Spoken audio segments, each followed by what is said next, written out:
इसे छोड़ दो, वरना मैं तुम्हें जान से मार डालूंगी। तुम यहाँ से चली जाओ। मैं 99 जलपरियों को मारकर उनकी शक्तियां ले चुका हूँ और बस मुझे इस आखिरी जलपरी को मारकर इसकी शक्ति लेना बाकी है। तमिलनाडु के घने जंगल में एक खूनी दानवास का राक्षस रहता था।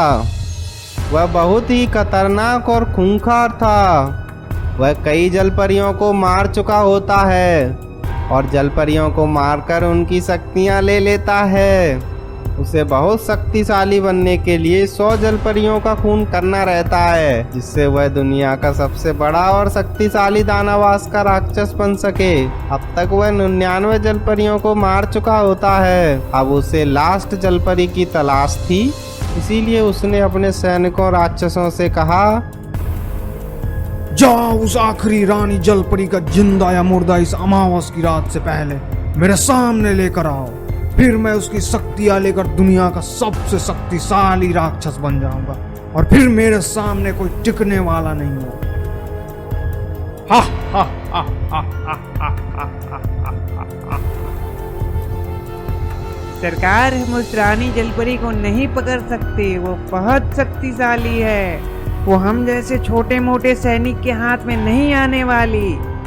ठीक है, तुम जाओ और उस आखिरी जलपरी का पता लगाओ और आकर मुझे बताना। मैं अपने शक्तियों से उसे पकड़ लूं।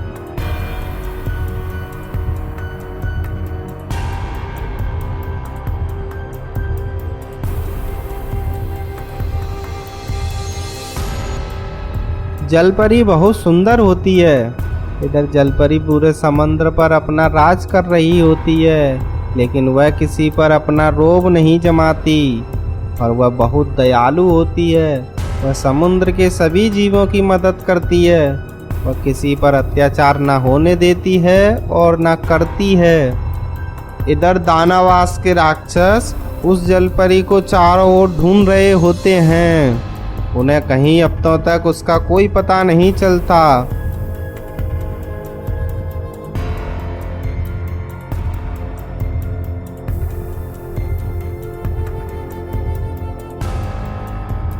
सरकार, हमने उस जलपरी को बहुत दिनों तक समंदर के किनारे ढूंढा, पर कहीं उसका अता पता नहीं चल रहा है। आप ही अपने शक्तियों का इस्तेमाल करके उसे ढूंढिए। दानवास राक्षस समुद्र के किनारे पहुंचता है और वह अपनी शक्ति से पूरे समुद्र पर जाल बिछा देता है।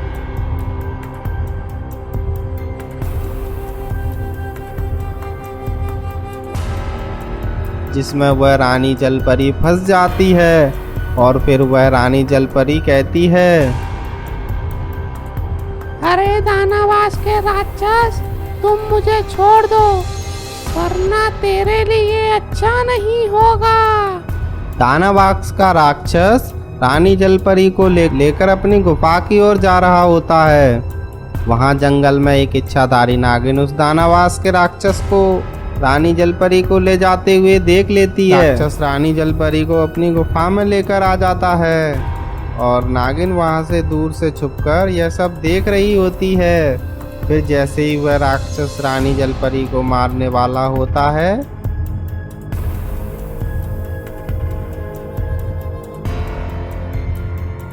वहाँ इच्छाधारी नागिन आ जाती है और कहती है, तुम इसे छोड़ दो, वरना मैं तुम्हें जान से मार डालूंगी।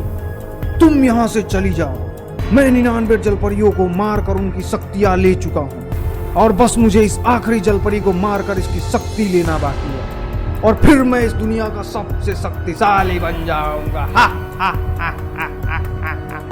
तो तुम ऐसे नहीं मानोगे, तो लो फिर, तुम मरने के लिए तैयार हो जाओ। नागिन अपनी शक्तियों से उस दानवास के राक्षस पर हमला कर देती है। राक्षस भी अपनी शक्तियों से नागिन पर हमला कर देता है और वह फिर नागिन अपनी शक्ति से दानवास के राक्षस पर हमला करती हैं और उसे दानवास के राक्षस को वहीं मार देती हैं और फिर उस रानी जलपरी को उस जलपरी को छुड़ा लेती है और जलपरी को छुड़ाकर वह अपने साथ ले आती है और फिर वे दोनों बहुत अच्छे दोस्त बन जाते हैं।